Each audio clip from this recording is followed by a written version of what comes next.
Don't tell us what we're going to feel. I'm not telling you. Because you're in no position to dictate that. What was meant to be a critical meeting between allies to resolve a conflict roiling the globe dissolved into a shouting match in the Oval Office between U.S. President Donald Trump and Ukrainian President Volodymyr Zelensky. You're not in a good position. You don't have the cards right now. With us, you start having I'm not playing cards. Right now, you don't. You're playing cards. Mr. President. You're playing cards. Serious. You're gambling with the president lives of millions of people. You're gambling with World War III. The meeting was meant to solidify a resources deal, offering U.S. access to Ukrainian minerals to keep aid flowing as Kyiv continues to fight the war with Russia. Western aid has been crucial to Ukraine's fight, but Trump has questioned U.S. support for Kyiv. You know that we had conversations with him. Tensions on Friday boiled over when Zelensky questioned Vice President J.D. Vance's proposal for diplomacy with Russian President Vladimir Putin. In 2019, I signed with him the deal. Zelensky said he'd signed a ceasefire with the Russian leader in 2019, only to be attacked 3 years later.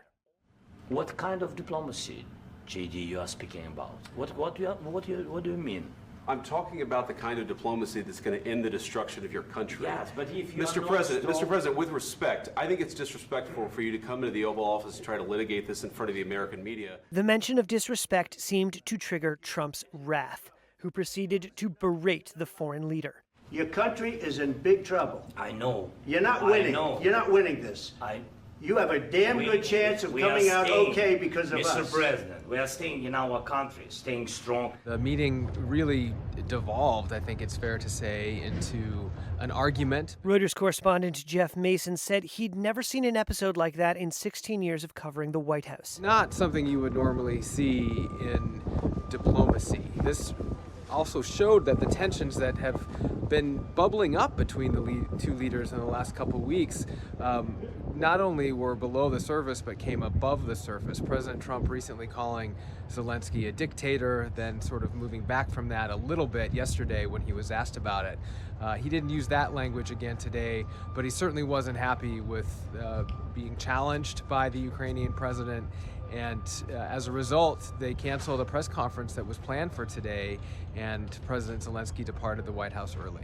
Trump wrote on social media afterward that the exchange showed that Ukraine was, quote, not ready for peace.